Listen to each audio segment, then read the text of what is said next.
स्त्री पुत्र पति परिवार तो क्या, अपना शरीर भी अन्य है, अपनी इंद्रियां भी अन्य हैं। मान लो हम घर छोड़ के आए, साधु बन गए, लेकिन यहां शरीर तो अपने पास है, इंद्रियां तो अपने पास हैं, अन्य वस्तु तो अपने पास है।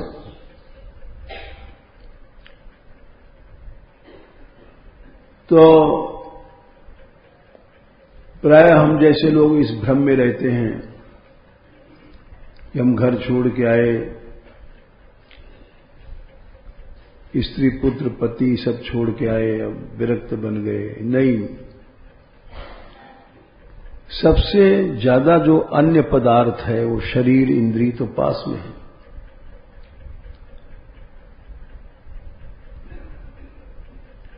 जरा भी अगर देहाश्रय है, इंद्रियों के आश्रय है, तो भगवान से दूर है। इसलिए अन्य क्या है उसको समझना चाहिए।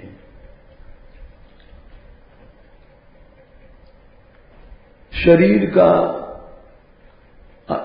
का पोषण, शरीर की आसक्ति, शरीर की ममता, ये 84 लाख योनि में घुमाती है।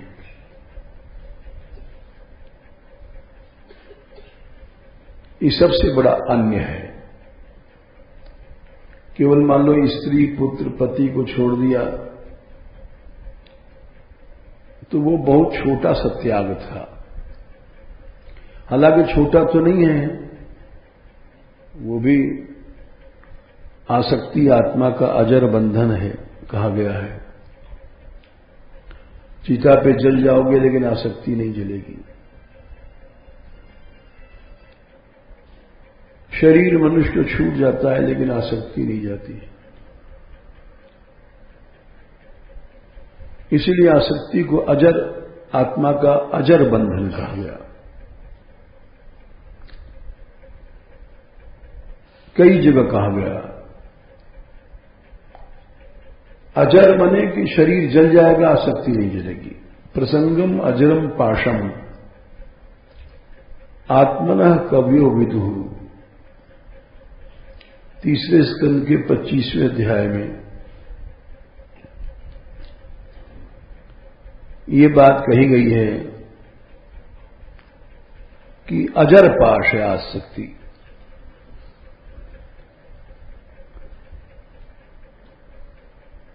हजारों लाखों अनगिनत बार शरीर हमारा जला फूका, लेकिन आसक्ति नहीं गई। हमारा शरीर, हमारी इंद्रियां, अहंता, ये हमारा मान सम्मान,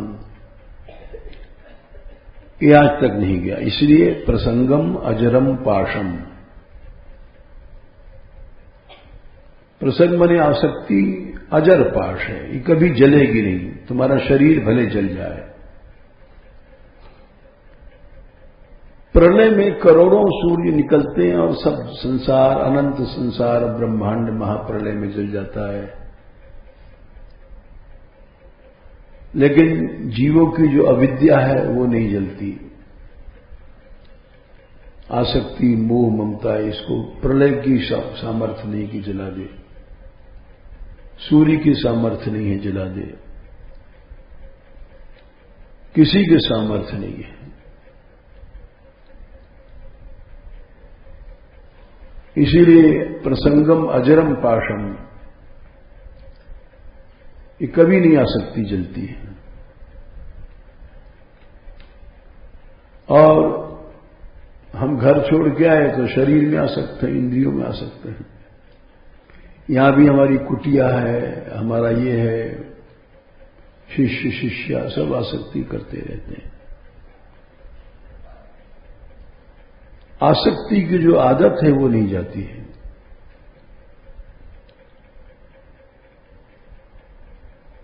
अगर आसक्ति भगवान में या भगवत भक्ति में हो जाए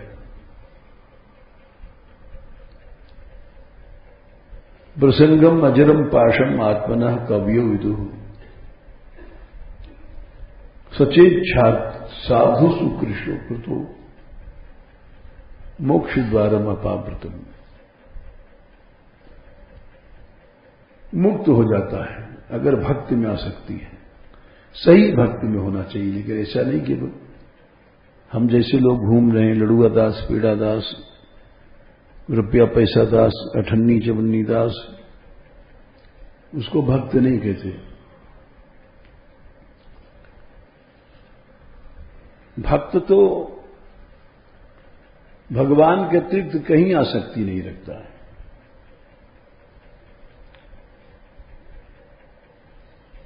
वो चमड़ी दमड़ी के गुलाम नहीं होता है।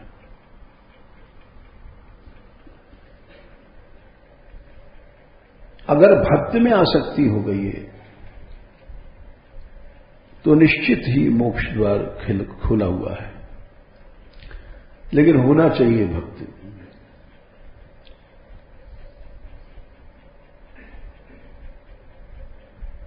आसक्ति सबसे ज्यादा शरीर में है, 84 लाख योनियों का कारण यही है। अब इसका प्रमाण देख लो। ये शरीर हमारे पास है। इस शरीर अगर सही ढंग से भजन करता है तो इसको भगवान तक कहा गया। इस गंदे मलमूत्र शरीर को भगवान तक कह दिया गया। और इस शरीर को हम जैसे लोग जो विषय भोग में लगाते हैं तो सबसे बड़ा शत्रु है। वेदस्तुति 10 स्कंद 87 अध्याय 87 में शरीर रूपी जो तत्व है जिसको क्षेत्र कहा गया, भगवान ने गीता में क्षेत्र कहा।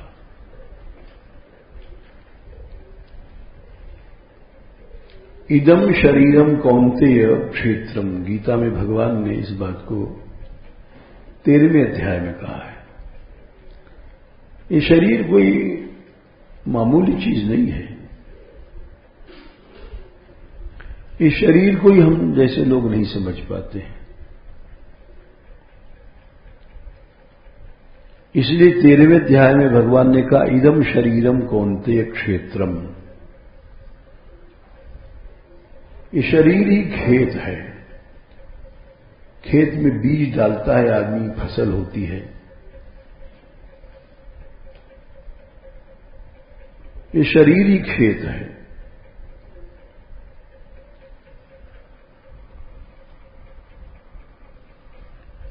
इस शरीर को जो सुख दुखों को भोगता है, जानता है, उसको क्षेत्रज्ञ जीव कहते हैं। इदम शरीरम कौन्तेय क्षेत्रम इत्यभिधीयते एतद यो वेत्ति। इसको जो वेत्ति माने इसके सुख दुखों को भोगता है, जानता है, उसको जीव क्षेत्रज्ञ, उस जीव को क्षेत्रज्ञ कहते हैं।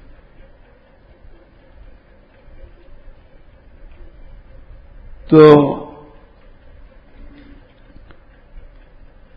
एतद यो वेत्ति तम प्राहुः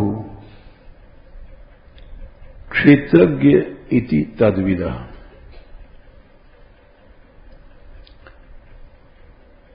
हम जैसे लोग इतने अंधे हैं कि न क्षेत्र को जानते हैं न क्षेत्रज्ञ को जानते हैं।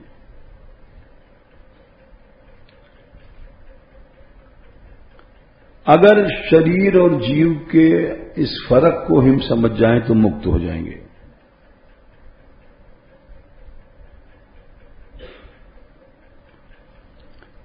ये बात 13वें अध्याय के 34वें श्लोक में कही है। क्षेत्र और क्षेत्रज्ञ का जो अंतर है,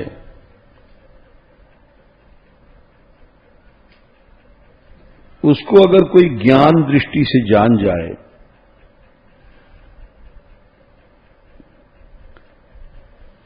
तो वो निश्चित है ये पंचात्मक जो पंच महाभूत वाली प्रकृति है, इससे मुक्त हो जाएगा। भूत प्रकृति मोक्षम चाहिए विदुर यान्ति ते पुराम, वो मुक्त हो जाएगा। लेकिन हम लोगों को कुछ ज्ञान नहीं है, क्षेत्र क्या क्षेत्रज्ञ का। खैर हम बता रहे थे, ये तो पीछे बताएंगे कभी, वेद स्तुति का जो श्लोक है 10वें स्कंद 87 में, त्वदनुपथम 22,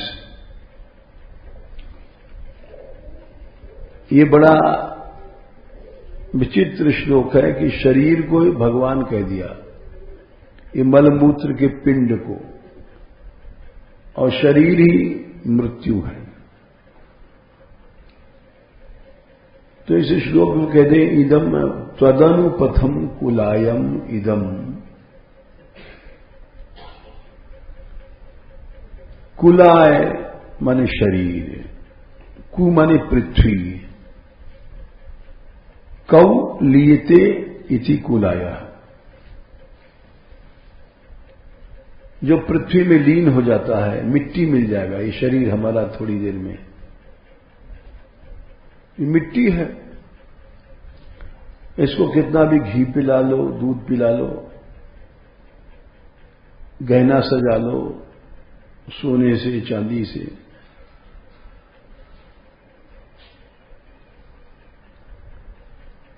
कितना भी इसको सुख दे दो, मिट्टी बन जाएगा। इसलिए इसको कुलाय कहते हैं। ये कुलाय माने मिट्टी का खिलौना, माने शरीर।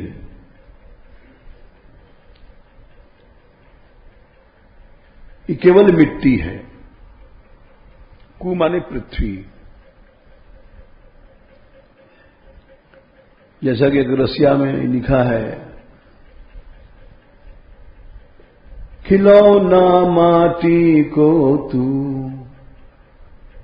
माटी में मिल जाए नाम। कुलाय क्यों कहा गया बता रहे हैं, माटी में ते अन्न बनो है। हम रोटी खाते हैं, चावल खाते हैं, मिट्टी से बना है सब। अन्न खाए के खून बन्यो है, वो खून पकते पकते फिर मांस में रजवीर्य बनो है। रजवीर्य बना, माता पिता मिले एक दूसरे की माटी, पिता माता की माटी मिलवे ते बनी तेरी चाम। पिता और माता की मट्टी मने शरीर। ये शरीर मिट्टी है। अन्न खाया, मट्टी में से अन्न बना था, अन्न में से खून, रस, रक्त, मांस, मेद, वीर्य, और पीरे से फिर शरीर। तो ये सारा शरीर मिट्टी है। रूप बदल जाता है। जैसे मिट्टी में नाज डाला, गेहूं बन गया, तो मिट्टी का रूप बदला था, केवल थी मिट्टी। जैसे घड़ा लाते हो, सकोरा लाते हो, सुराही लाते हो, ये सब मिट्टी है। मिट्टी का रूप बदल गया, घड़ा बन गया, प्याला बन गया। वैसे मिट्टी का रूप बदला, अनाज बन गया, गेहूं, चावल, चना, मूली, साग, पालक, गाजर, सब मिट्टी है। रूप बदल जाता है। उसको खाता है मनुष्य, उससे खून वून बना, रूप बदल गया, सब मिट्टी है। तो इसलिए इसको कुलाय कहा गया। कु माने पृथ्वी में एक दिन लीन हो जाएगा, मिट्टी बन जाएगा। मिट्टी में से बना है, मिट्टी बनेगा। माटी कहे कुम्हार सो, तू क्या रूंधे मोए। एक दिन ऐसा होएगा, मैं रूंधूंगी तोए। ये हमारा शरीर मिट्टी से बना है और मिट्टी ही बन जाएगा। जब मरेंगे, गाड़ दो तो मिट्टी बन जाएगा, जला दो राख तो राख मिट्टी बन जाएगी। आखिर में ये मिट्टी ही बनना है, इसलिए इसको कुलाय कहा गया। कुलाय शब्द का इतना बड़ा अर्थ होता है कि तुम कितना भी इसको सोना पहना दो, चांदी पहना दो, ये मिट्टी बनेगा। राजा का शरीर चाहे रानी का शरीर चाहे किसी का है, आखिर में एक दिन मिट्टी इसको बनना है। चाहे चक्रवर्ती सम्राट है, उसका भी शरीर एक दिन मिट्टी बनेगा, इसलिए इसको कुलाय कहा गया। कु माने पृथ्वी में लीन हो जाएगा, लीन माने एकदम उसी में मिट्टी मिल जाएगा। अब इसीलिए भगवान ने कहा कि क्षेत्र क्षेत्रज्ञ का अंतर मनुष्य नहीं समझता कि खाली मिट्टी ही तो है। हम मोहित हो रहे हैं किसी रूप पर, बड़ा बड़ा सुंदर नाक कान और बड़ी सुंदर है, लेकिन वो सब मिट्टी है। यही बात जड़ भरत जी ने कहा था।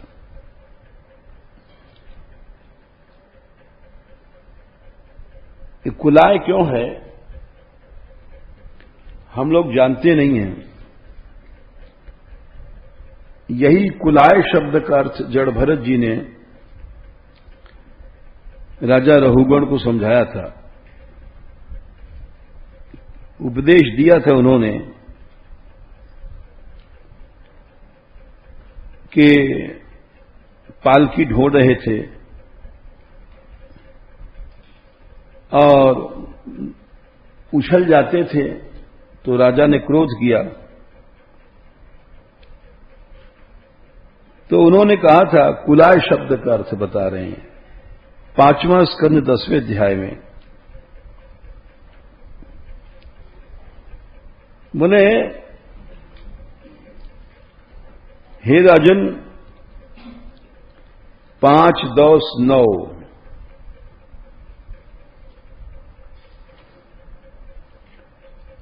ये कहते हैं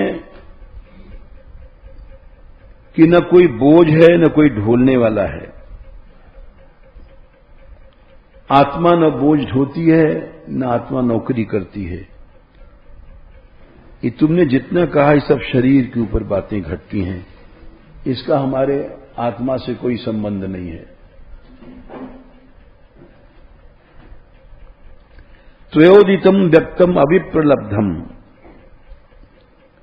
तुमने जो कुछ कहा है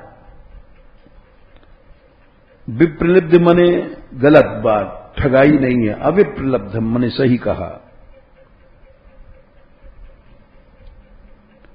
भर्तु समय स्याद यदि वीर भार,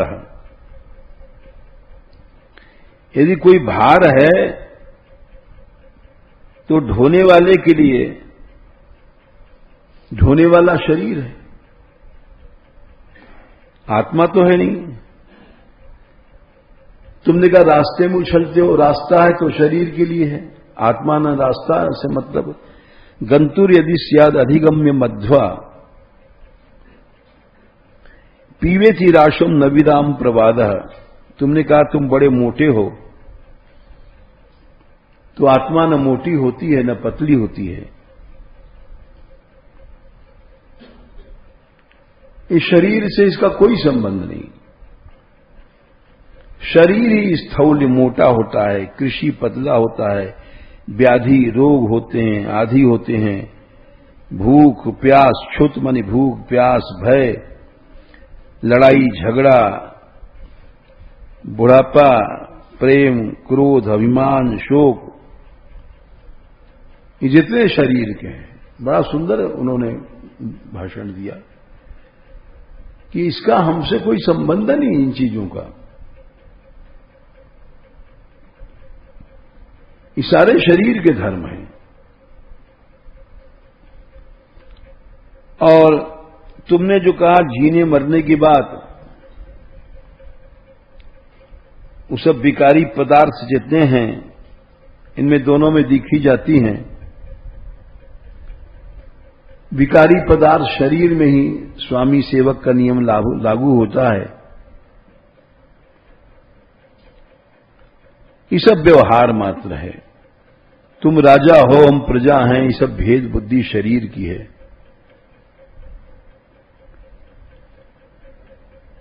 कई ईश्वर, कौन स्वामी, कौन मालिक, कौन नौकर, फिर भी तुम कहते हो मालिक है, तो बोलो हम क्या करें। मैं तो पागल के रहता हूं। तब जिन्होंने कहा तो इनके आंख खुल गए, बोले अरे ये तो बड़े आश्चर्य की बात है।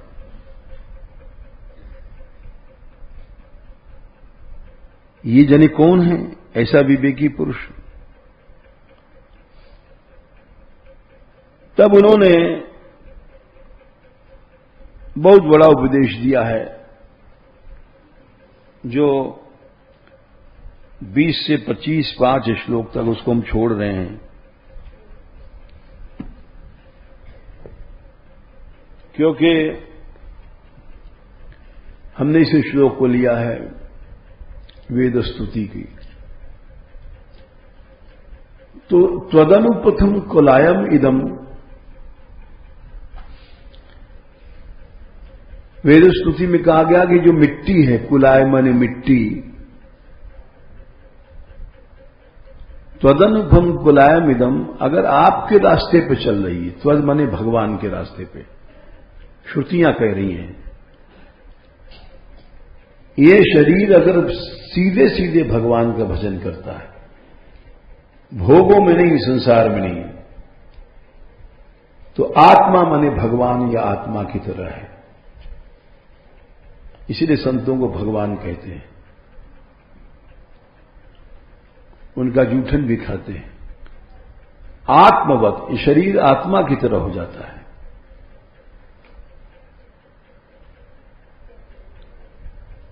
कितना गंदा है, लेकिन इसको आत्मवत, आत्मा माने 12 अर्थ होता है, भगवान, जीवात्मा, भगवान तक हो जाता है। लोग संतों को भगवान कहते हैं।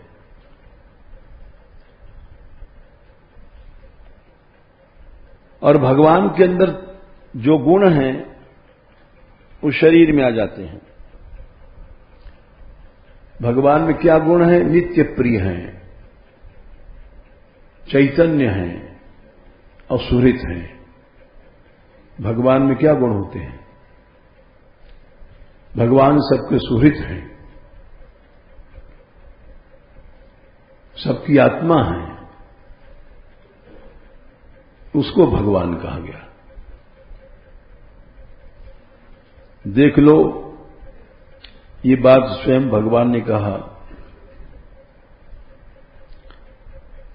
भोक्तारम यज्ञ तपसाम, समस्त यज्ञ तपस्याओं का भोक्ता मैं हूं,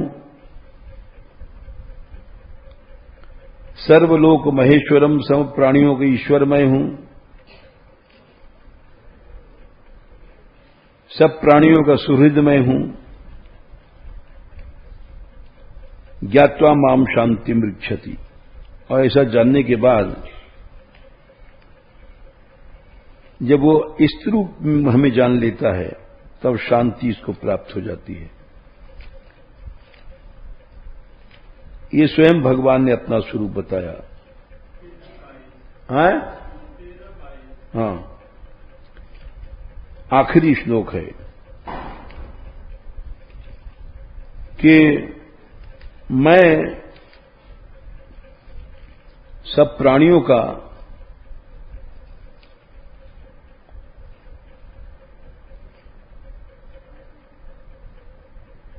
सुहृद हूं।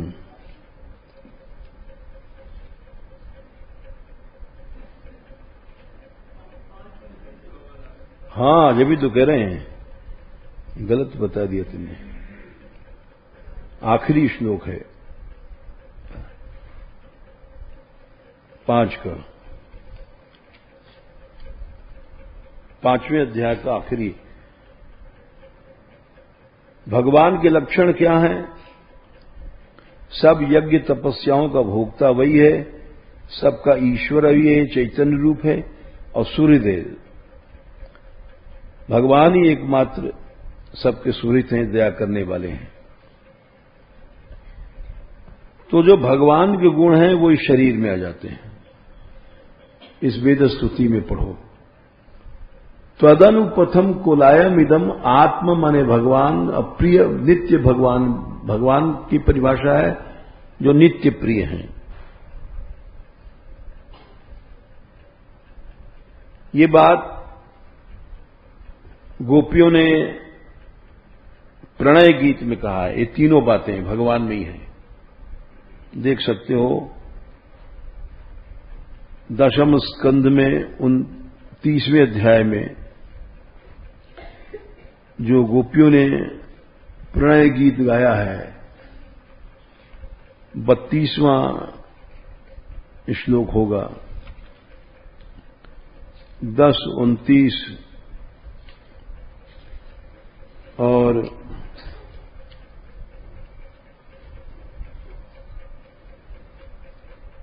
33, 32 नहीं 33, 10, 29, 33 में गोपियों ने कहा है कि आप भगवान हैं, आप में 3 गुण हैं जो पति आदि में नहीं हो सकता। संसारी स्त्री पुरुष में ये सब चीजें नहीं होती हैं। कुर्वन्त ही त्वयि रतिम कुशला स्वात्मन नित्य प्रिय। एक तो आप आत्मा हैं, दूसरे नित्य प्रिय हैं, और तीसरे परमेश्वर हैं, तन्ना प्रसिद्ध परमेश्वर चैतन्य रूप, नित्य प्रिय है। तो भगवान की परिभाषा है, उसमें नित्य प्रियता होती है। आत्मा चैतन्य रूप होता है और सुहृद होता है। तो वैसे ही तीनों गुण शरीर में भी आ जाते हैं। वेद स्थिति में पढ़ो, त्वदनुपथम कुलायम इदम, ये शरीर ही दिन रात जो भजन कर रहा है उसका शरीर भगवान बन गया।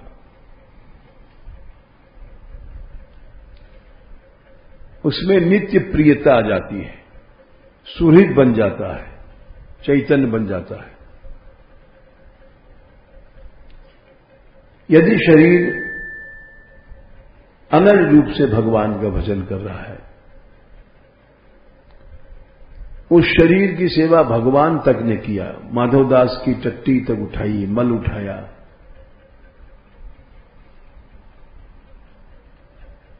जो शरीर दिन रात भजन में लगा हुआ है वो भगवान है। इसलिए संतों को भगवान कहते हैं। इसका प्रमाण और है कि ये शरीर साहब भगवान कहते हो तो बड़ा गलत है। गलत नहीं है, इसको भगवान के सामने कहा गया है कि संतों का जो शरीर होता है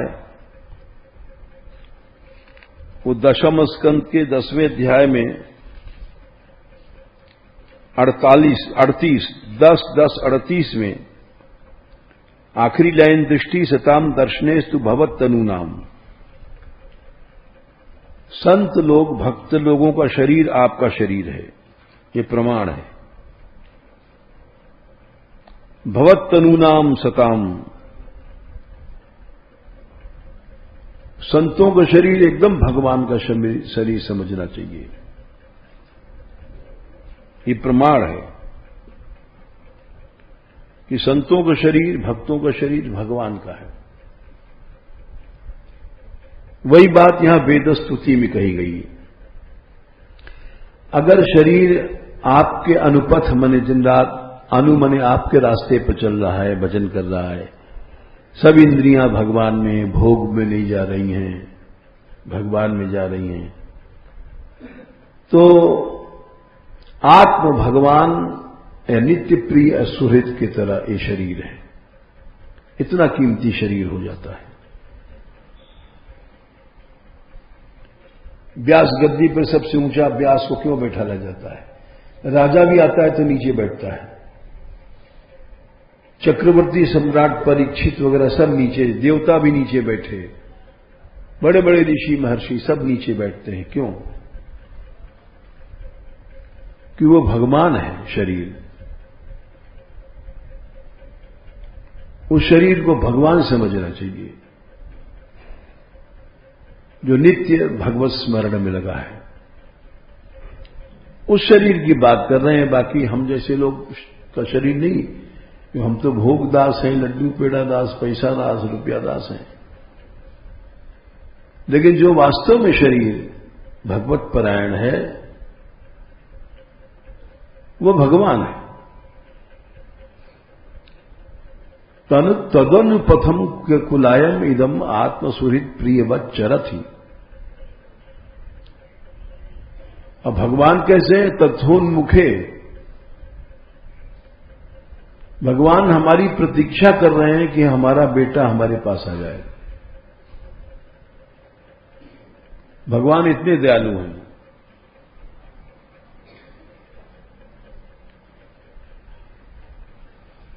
उन्मुख माने भगवान सदा प्रतीक्षा कर रहे हैं कि ये जीव हमारी शरण में आवे। कैसे हैं भगवान? वही लक्षण है, हिते प्रिय आत्मनि। ऊपर वाला लक्षण घटा लो, हित प्रिय आत्मनि। 3 लक्षण भगवान में है और 3 लक्षण उस शरीर में आ गए। आत्मा सुहृत प्रीत। सुहृत माने हित। नीचे भगवान में जो लक्षण है, भगवान के 3 लक्षण है, हित प्रिय आत्मा। और वही ऊपर लगा लो, हित माने सुहित और प्रिय और आत्मा।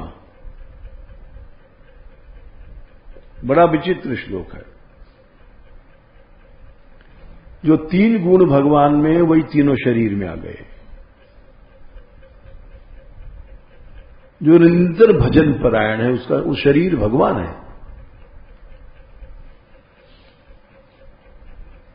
इस श्लोक को हम जैसे लोग नहीं समझ सकते। तो अदनुपथम कुलायम इदम, ये जो मिट्टी का शरीर है, ये आत्मा है, सुहृत मन हितैषी है, प्रिय है। अगर भगवान की ओर चल रहा है, कैसे है भगवान? आत्मा है, प्रिय है, हित मन सुहृत है। ये भगवान बन गया वो शरीर। अब ये तो उनकी बात है जो लोग भजन करते हैं दिन रात। अब हम लोगों को, हम जैसे लोगों का शरीर कैसा है जो दिन रात भजन में नहीं है, भजन की शुरुआतें नहीं है, तो उसका परिणाम क्या होता है ये भी देख लो। न बत रमंती। और जो शरीर का प्रेमी है वो भजन में रमण नहीं करेगा। तो वहां भी जाएगा तो सोचेगा यहां लड्डू पेड़ा कहां है, भोग कहां है, ताक अपनी बैठालता है, पैसा वैसा कैसे मिलेगा, क्या दक्षिणा है। वो अपनी ताड़ में रहता है।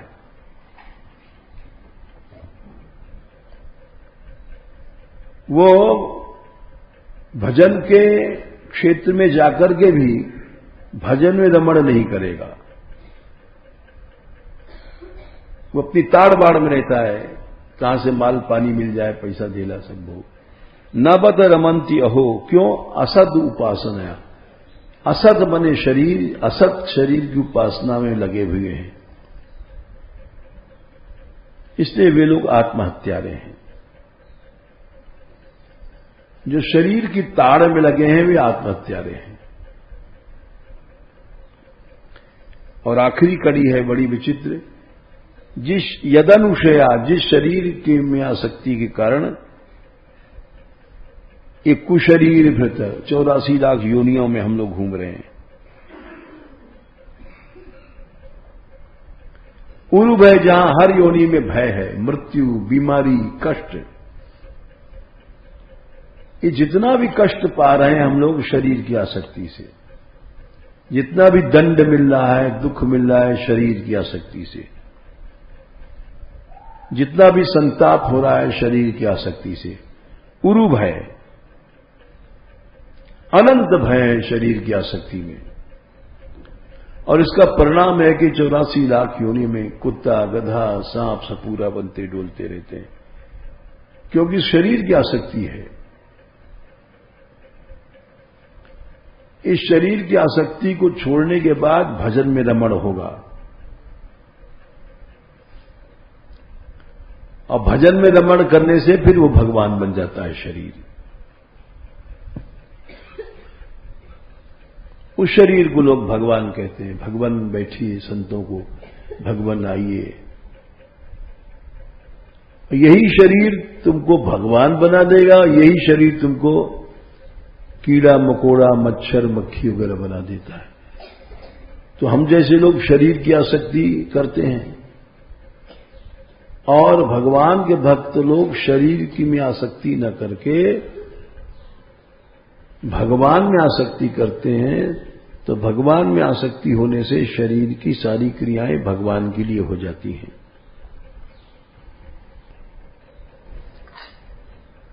अब न उनकी पैसा में आसक्ति है, न भोग में आसक्ति है, कहीं नहीं है। जब शरीर से आसक्ति हट गई तो उसके लिए चक्रवर्ती राज्य रख दो तो भी बेकार है। करोड़ 10 करोड़ अरब खरब तो छोटी चीज है। इनका महत्व इसलिए है कि हमारी शरीर में आसक्ति है। अब शरीर में आसक्ति नहीं तो सब मिट्टी है।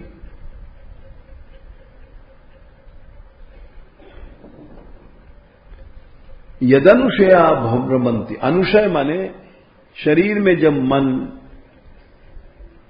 चित्त लग गया तो अनुशय कहते हैं।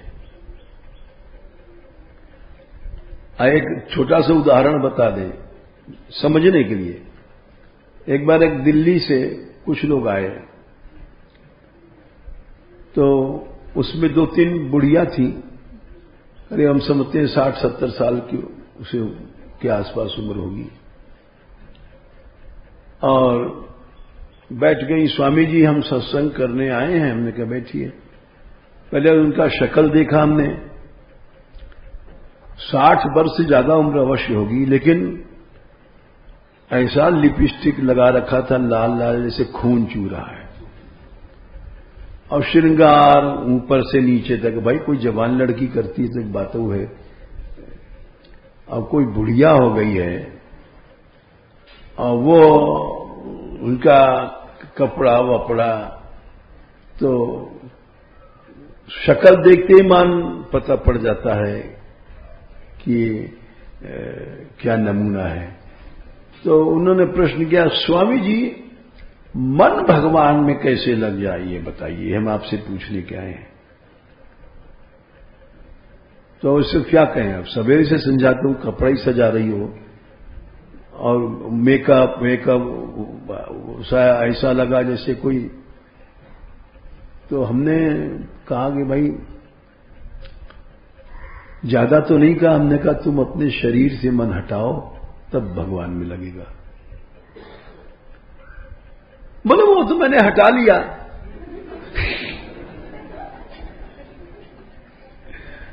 हाँ ये जवाब, वो तो मैंने हटा लिया। चुप रहे, हमने क्या करें। वो हमारे बाबा एक सुनाते थे सच्ची घटना। एक महात्मा थे गोवर्धन में, आज से 125 साल पुरानी बातें हैं, क्यों उनको पधारे हो गया 300-400 साल। तो वो मचान पे भजन करते थे, जमीन से ऊपर मचान पे, और मचान पर एक झोपड़ी सी थी। वो एक बार संध्या को मचान में किवाड़ खोलते थे और बाकी टाइम बंद रखते थे। बहुत भजन आंधी थे। वो किसी से बोलते नहीं चालते नहीं। एक बार संध्या को मचान से अपना उतरे शरीर की क्रिया किया और चले गए ऊपर। किसी को मिलना हो, दर्शन करना हो तो संध्या को मचान से अरे भाई शौच तो करना ही पड़ता है, उसी समय दर्शन हो जाए, बाकी भजन भी रहते थे।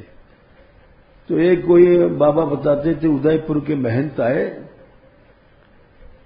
बहुत ब्रजवासियों को सेवा किया, पंडों को खूब पंगत किया और सबको दक्षिणा बहुत पैसा दिया। बहुत बड़े मेहनत थे। तो पैसा जिसको दोगे तो सारा समाज तुम्हारा दास बन जाएगा। सब पंडा ब्रजवासी, अरे भाई महंत बाबा तेरी जय हो, महंत बाबा तेरी जय हो। फिर उन्होंने कहा कि हमको कोई अच्छे संत के दर्शन कराओ। अरे हम ले चलेंगे तो संझा को चलियो। तो संझा को सब लोग, महंत जी विशाल शरीर, वो महंत थे, वो गए और साथ साथ 10-20 ब्रजवासी, क्योंकि सबको पैसा दिया था उन्होंने। और संत लोग ब्रजवासियों को सम्मान करते हैं, इस भूमि में पैदा हुए हैं।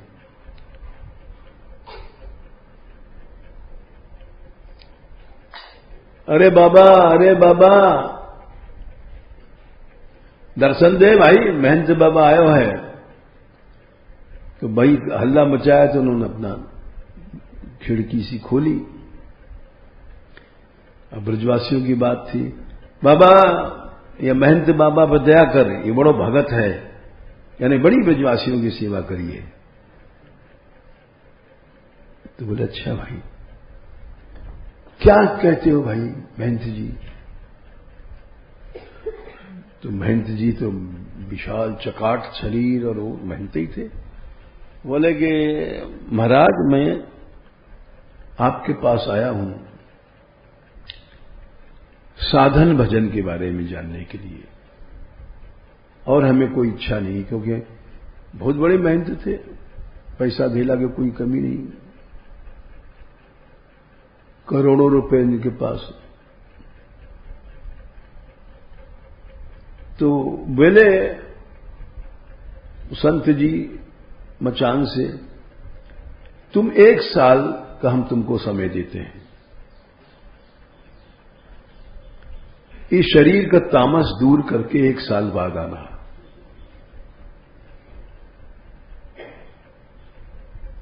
अब शरीर में ये तामस है, बहुत मोटा हो जाना, शरीर हाथ के बाहर हो गया। विभीषण जी ने कहा तामस तन कछु साधन नाही, प्रीति न पद सरोज मन माही। तामस शरीर से भजन नहीं होता। कह को उन्होंने दरवाजा बंद कर लिया। अब ना तो वो कोई मामूली काम है इसको पिचकाना। ये जितने सेठ हैं बेचारे, अगर ऐसे ही मामूली काम हो तो काय को बीमार होंगे, दोबारा फिरने गए नहीं। तो शरीर, हमारा मतलब था कि शरीर को देख करके वो जान जाते हैं कि तामस है कि राजस है कि सात्विक है पुरुष। इस शरीर का अनुशय करने वाले, वेद स्तुति में जो कहा गया, इसमें मन लगाने वाले निश्चित 84 लाख जोनियों को जाते हैं। और उरु भय मने उनको हमेशा जन्म मृत्यु का भय लगा रहेगा, कभी नहीं छूटेंगे। हमारे पास हिंदुस्तान के एक बहुत बड़े पैसे वाले आए थे, क्योंकि हमारा कोई प्रताप नहीं, स्थल ऐसा है, यहां लोग आते हैं बड़े बड़े। तो वो बैठे, बोले हम सब कुछ खर्च करने को तैयार हैं और हमको अभय प्राप्त हो जाए तो हम सब कुछ लुटा सकते हैं। अरबपति आदमी थे। हमने कहा भाई अरब रुपया से अभय नहीं मिलता है, अभय पद तो भगवान की एकमात्र संपूर्ण शरणागति से मिलता है, वो हमारे हाथ में नहीं है। साफ कह दिया, हमारे हाथ में, हमारे हाथ में तो सबके ऊपर रख दें भी, लेकिन अभय जो है वो तो एकमात्र भगवान के अनन्य शरण में है। तो इसलिए ये हम बता रहे थे शरीर अन्य पदार्थ है, शरीर की आसक्ति अन्य है, इंद्रियों की आसक्ति अन्य है। हम घर छोड़ के आए लेकिन अन्य के पीछे पड़े रहते हैं, इसलिए भगवद आश्रय नहीं हो पाता। इस बात को हमने एक दिन और बताया था, ब्रह्मा जी ने कहा था दशम स्कंद के 14वें अध्याय में कि त्वम आत्मानम परम मत्वा, आप जो आत्मा हैं उनको तो पराय समझ लिया है, और परम माने पराय शरीर इंद्री को आत्मा समझ लिया है। ओ अज्ञ जनताज्ञता, इस मूर्ख जनता की मूर्खता को देखो। पराई चीज को हमने अपना समझ रखा है और अपने भगवान को पराया समझ रखा है। इस शरीर को अपना समझ रखा है, इसी को खिलाओ पिलाओ, भोग भोगाओ, झूला झुलाओ, क्रीम लगाओ, पाउडर लगाओ। ये शरीर जो पराया है इसको हमने अपना समझ रखा है। कितने दुख की बात है। त्वम आत्मानम परम मत्वा परम आत्मानम एव च, और फिर भगवान को ढूंढे चले हैं। इस शरीर को के सुख साधन का ध्यान रखते हैं और भगवान को ढूंढने चले हैं। आत्मा पुनर्बहिर्मृग्य, आत्मा भगवान को बाहर ढूंढना चाहते हैं।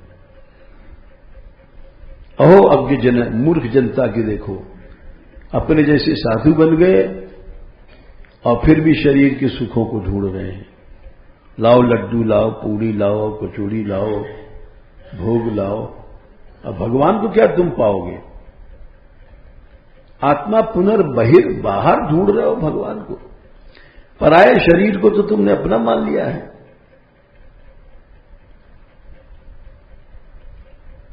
अब पराये शरीर को अपना मान लिया है तो इसलिए तुम्हारे अंदर सब विकार आएगा, काम भी आएगा, क्रोध भी आएगा, लोभ भी आएगा, मोह भी आएगा।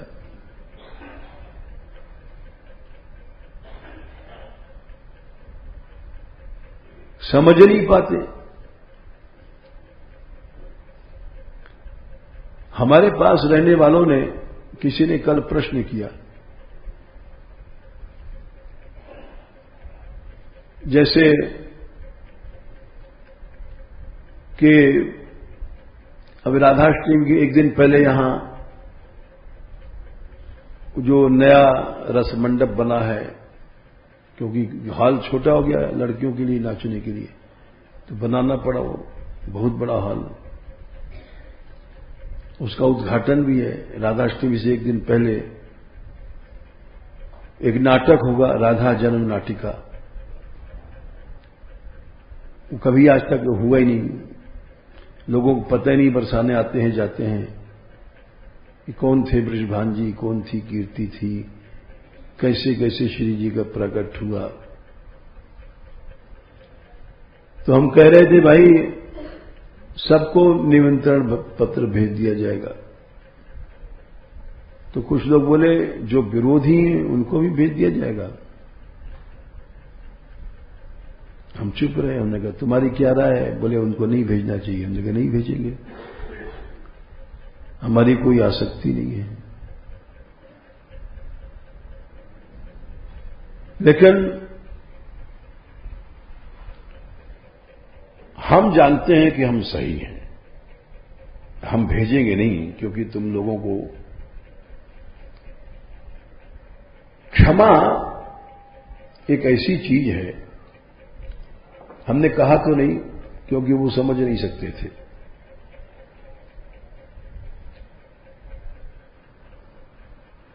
क्षमा एक ऐसी चीज है कि क्षमा करने वाले का तेज इतना बढ़ जाता है कि दूसरा कुछ नुकसान करना चाहेगा तो नहीं कर पाएगा।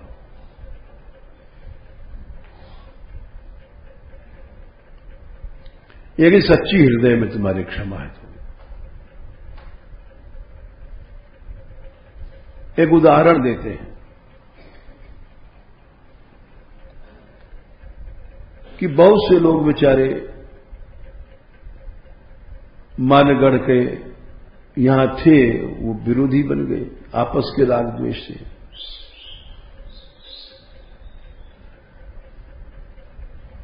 ये मंदिर जहान डाकू का अड्डा था, टूटा फूटा, ये सब बना है पीछे, सब संसार जानता है। ब्रज का सबसे बड़ा डाकू था। हम जब यहां रहने आए तो भीतर खून ही खून मिला था। ये तो सब बना है नया।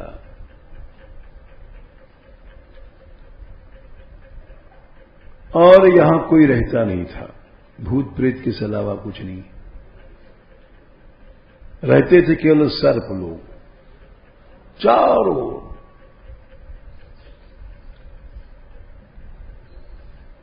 और आज क्या स्थिति है? आज ब्रज के जितने भी बड़े बड़े कार्य हो रहे हैं, ब्रज के वनों की रक्षा हुई, गहवर की रक्षा हुई, कुंडों की भई, यहीं से काम शुरू हुआ। यमुना आंदोलन चल रहा है। यानी भगवान कृष्ण के अंतर्धान के बाद इतना बड़ा आंदोलन मान बिहारी लाल ने शुरू किया। यात्रा होती है तो 15-15 हजार आदमी फ्री चलते हैं, यानी कितने करोड़ रुपए लग जाते हैं, और किसी से मांगना नहीं पड़ा।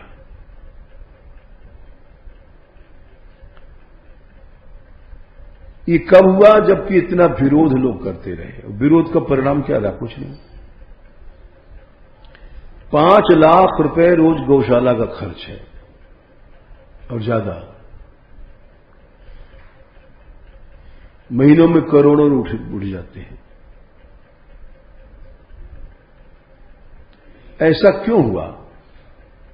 हम अनुभव बता रहे हैं कि जब मनुष्य सच्चे मन से क्षमा करता है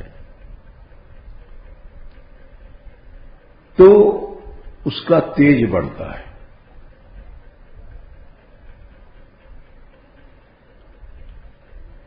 हम 1000 बार भाषण कर दें लेकिन लोग इस बात को नहीं सीख पाते। इसका प्रमाण ले लो। ये बात नहीं सीखते लोग, कोई नहीं सीखता। छोटे बाप का कोई नहीं बनना चाहता। 9वें स्कंद में 15वें अध्याय में परशुराम भगवान थे, लेकिन उनको उनके पिता ने डांटा, तुमने सहस्त्रबाहु अर्जुन का वध क्यों किया? क्षमया रोचते लक्ष्मी 40। क्षमा से ब्राह्मी लक्ष्मी ब्रह्म तेज बढ़ता है। सौरी जैसे सूर्य में प्रकाश क्यों है? मनुष्य सूर्य बन सकता है तेज में।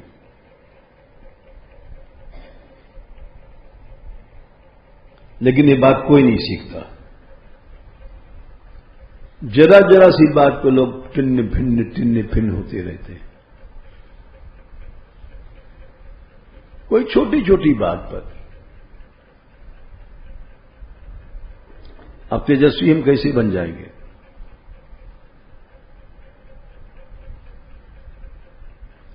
बहुत छोटी छोटी बातों पर क्षमा वमा कोई सीखता ही नहीं। कोई नहीं सीखता। इस कान से सुना, उस कान से निकल गया। यहां से बाहर, दरवाजे से बाहर निकले, बस खत्म। यहां बैठे बैठे भी कहो तो सरक जाओ भाई थोड़ा, कैसे चले जाए? मतलब हर क्रिया में अपने को क्षमाशील बना लेना तो ब्रह्म तेज अपने आप आ जाएगा। लेकिन कोई नहीं सीखता।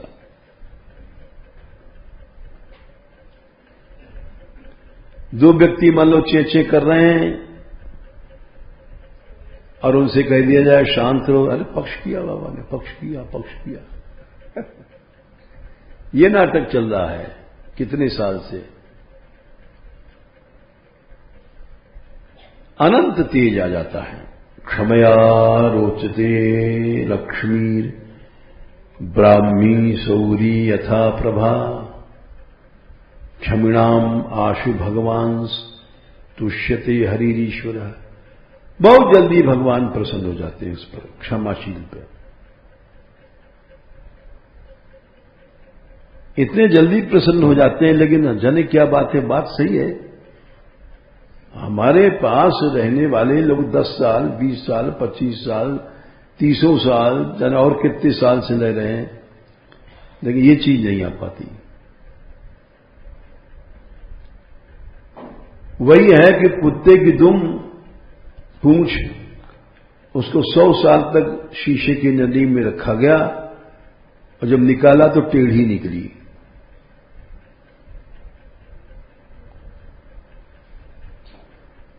ऐसी विचित्र होती कुत्ते की दुम। और उस कुत्ते की पूंछ पकड़ के हम लोग भवसागर पार करना चाहते हैं। लिखा है ये बात 6वें स्कंद में 9वें अध्याय में, श्वलांगुले नाति तितरति सिंधुम। श्व माने कुत्ता के, लांगुल माने पूंछ पकड़ के हम जैसे लोग समुद्र पार करना चाहते हैं। 22 श्वलांगुले नाति थी, क्योंकि कुत्ते की दुम है, जब देखो तो आदतें छूटती नहीं है। अब भवसागर कैसे पार हो जाएंगे?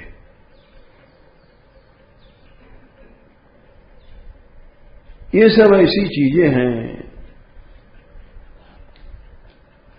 एक और अरे टाइम हो गया, चलो फिर एक ही और उदाहरण देने वाले थे, लेकिन बहुत देर हो जाती है।